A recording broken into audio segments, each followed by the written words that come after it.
जय माँ इंद्राक्षी, जय अम्बे। इंद्राक्षी धाम में दर्शकों, आप सभी का हम हार्दिक स्वागत करते हैं। आज के दिन जिन जातकों का जन्मदिवस है, मैरिज एनिवर्सरी, उन सभी को हमारी तरफ से बहुत बहुत शुभकामनाएं।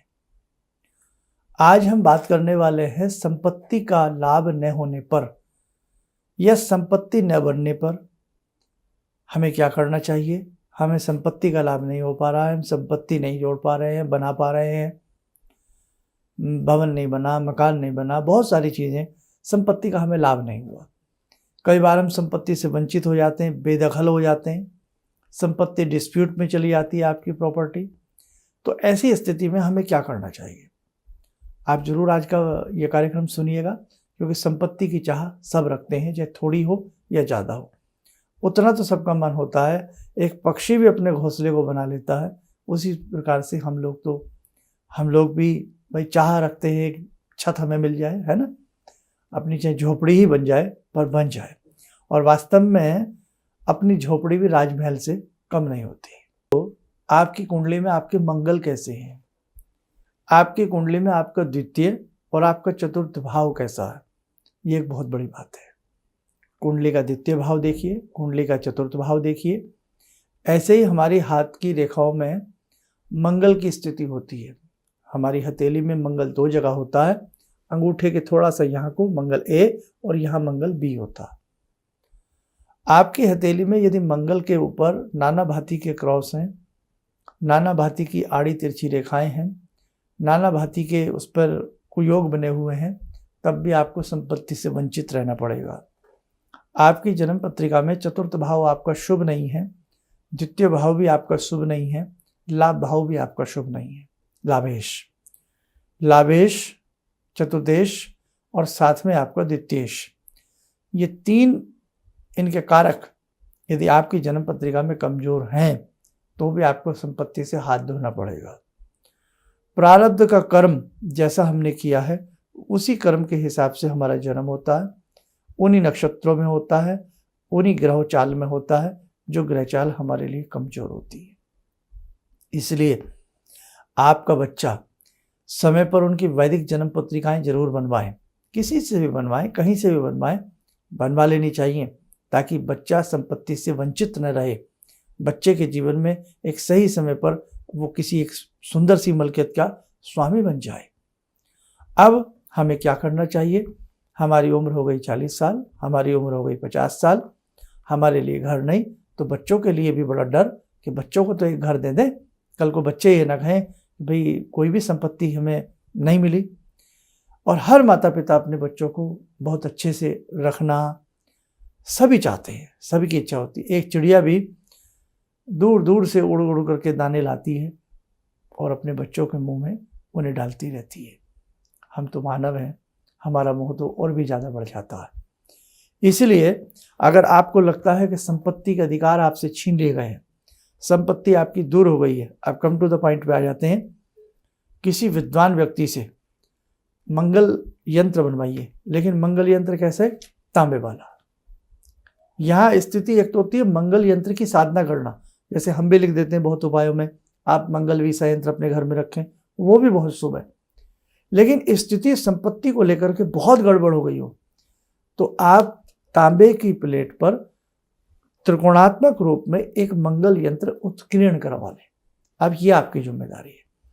थोड़ा सा खर्चा लगेगा उसमें, देखो, क्योंकि तांबा भी महंगा है। फिर जो कारीगर उस बाजार से बना बनाया मत लेना, वो बहुत पतले पतले आते हैं, अगर उन्हें अच्छे से आपने वॉश कर दिया, उनके सारे अक्षर या उनके पॉइंट डिलीट हो जाते हैं, मिट जाते हैं, फिर वो यंत्र अशुभ हो जाता है, किसी काम का नहीं रहता, उसके परिणाम गलत भी आ सकते हैं। तांबे की मोटी प्लेट पर उस यंत्र को उत्कीर्ण करवाइए। जो कारीगर लोग होते हैं बनाएंगे, हो सकता है 2-4 हज़ार रुपया वो आपसे बढ़िया तरीके से बनाने के उसको ले ले, ये ध्यान रखना। फिर विद्वान ब्राह्मण के द्वारा उस तांबे के यंत्र को मंगल के बीजात्मक मंत्र से या मंगल के वैदिक मंत्र से 31,000, 51,000 या 1.25 लाख का अनुष्ठान करवा करके उस यंत्र को प्राण प्रतिष्ठित अच्छे से करा लें। अभी आगे भी बताऊंगा, आप चिंता मत करिए। बहुत लोग सोच रहे होंगे भाई हमारा पैसा खर्च हो जाएगा, पहले ही संपत्ति से हम वंचित हैं, तो शर्मा जी तो और खर्चे की बात बता रहे हैं। दूसरी बात भी बताऊंगा, दोनों पहलू हैं। कई बार ऐसा होता है ना, हम संपन्न होते हैं, 10-5 हज़ार रुपये खर्च करने में संपन्न होते हैं, ये स्तुति उसकी है। तो अच्छे से मंगल यंत्र आपने बनवा लिया, मंगल यंत्र बनवा करके प्राण प्रतिष्ठा करा करके उसे अपने घर में रखें। आए मंगलवार उस यंत्र को शुद्ध जल से थोड़ा गंगा जल मिला करके धोइए। उसके बाद रक्त चंदन के उस पर छींटे मारिए, बिंदी लगाइए, टीका लगाइए, गुड़ की डली चढ़ाइए, लाल फूल चढ़ाइए और मंगल के बीजात्मक मंत्र का जप करिए, मंगल के 108 नामों का जप करिए, चमत्कार देखने लग जाएगा।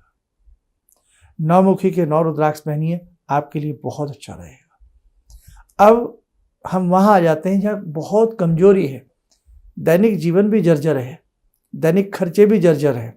वहाँ क्या करें? तो वहाँ तो हम ये बनवा नहीं सकते, खर्चा नहीं कर सकते। वहाँ क्या करें? किसी भी शिव मंदिर में जाइए, शिव पिंडी पर मीठा जल शक्कर मिला लें, थोड़ा सा उसमें गंगा जल हो तो गंगा जल डाल लें, थोड़ा सा कच्चा दूध डाल लें और जब मंगल उस पर शिव पिंडी पर वो चढ़ाएं तो मन ही मन क्या बोलें? ओम ऋण मुक्तेश्वराय नमः, ओम ऋण मुक्तेश्वराय नमः। समस्त प्रकार के ऋणों से, ज्ञात अज्ञात पूर्व जन्म के, हे महादेव मुझे मुक्त कर दीजिए। आपकी कृपा से मुझे संपत्ति का अधिकार मिले, यह मेरी संपत्ति बने। मंगलवार के दिन, सोमवार नहीं, मंगलवार के दिन 16 मंगलवार ये दैनिक कर्म करिए। छोटा सा दीप जला के आइए, गुड़ से बना पदार्थ या गेहूं के आटे से बना पदार्थ शिवलिंग पर चढ़ा के आइए।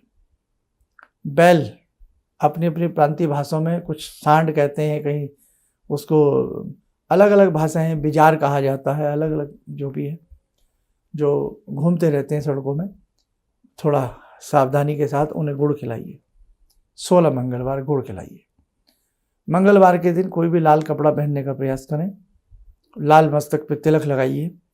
तांबे का कड़ा, यदि उसमें कहीं ओम मंगलाय नमः लिखवा लें और वो तांबे का कड़ा सीधे हाथ में आप पहने।